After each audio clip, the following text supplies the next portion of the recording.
Hey guys, been a while since my last video. I've been meaning to get to it, but I've been working early these last few days, and it's thrown me off. It thrown my sleeping schedule off whack. And every time I get home, I just feel so tired, and I really just end up forgetting. But sorry about that. But my name is Eliel, and these are just my thoughts on gaming news. First, an update on Ouya. Apparently, On Live is going to be available right out of the box, and that's a pretty big thing. I mean, On Live, I'm not really sure how well it's being received by gamers in general. It's not something I really use. I didn't really care for it that much. I'm more of a console guy, Sony, Nintendo, and Microsoft. But I don't know, like, OnLive was a really interesting concept, the way you can just stream the game straight to your television, and it was pretty cool. And who knows, maybe it was Ouya that will change for me. Maybe I'll start using OnLive. Also on live, no, on Ouya, they finally showed the controller, how it's gonna look, and it basically looks almost like a 360 controller, with the left analog stick a little high up and a D-pad underneath it, which is all right for me. It doesn't really bother me, but I don't know. For me, I like my fighting. Like when I'm playing a fighting game, I always prefer a PS3 because just the D-pad being there feels better for me. But those are just fighting games. In general, I that's just how I feel on fighting games. But I don't know. It's pretty cool. Check it out. Also, Grand Theft Auto 3 is apparently going to be released uh, basically in a week for on PSN. And I gotta say, that's pretty cool. It's one of the Grand Theft Autos that I've always seen everybody play, but I never played it myself. So I don't know. Maybe with this re-release, I'll give it a shot. Can't hold anything up to it. Either way, I think it's really cool, and I really hope, I really hope they keep continuing this trend of adding more and more PS2 games to the PSN, because I know there's a lot of PS2 games I never got around to play, and to have them available to me on my PSN account would be amazing, and I love it. Please keep going with it, Sony.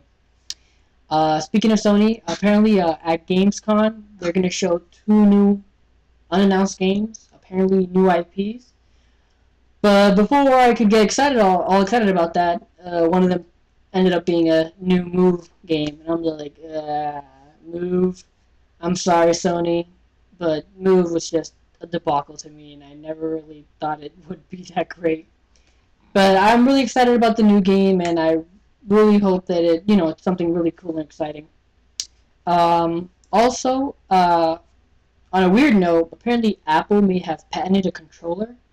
The specs of it are online, and I'm not really sure what this could mean. I mean, they have this Apple TV thing I've heard about that maybe they're getting into gaming now. I mean, I know the iPhone is really big for casual gamers right now, like Angry Birds and Infinity Blade and all that.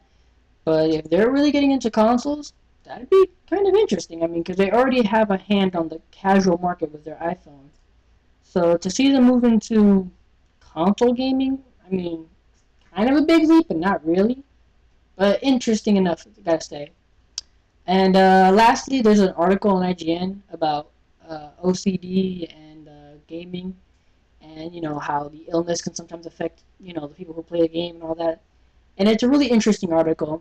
And he gave an example for himself about how at the start menu he always has to check the options of the game before he can play, or else he'll start feeling anxiety, and he just has to check the options before starting a game.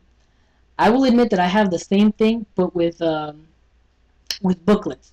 The booklets that come with the game, the little manual.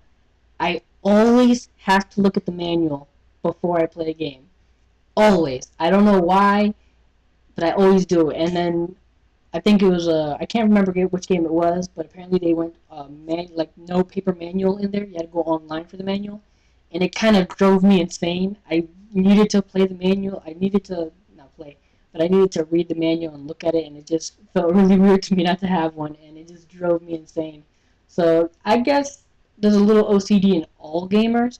I mean, I'm not trying to make fun of people with OCD or anything like that, but I got you have to admit a lot of gamers, they have their little quirks when it comes to their games. They always have to try to finish everything, do every little nuance, and it's kind of a big deal. I suggest you check it out. Gonna try to include a link down below. And that's it for today. You guys take care. Sorry for the late update, but I'm just a gamer. You guys take care, alright?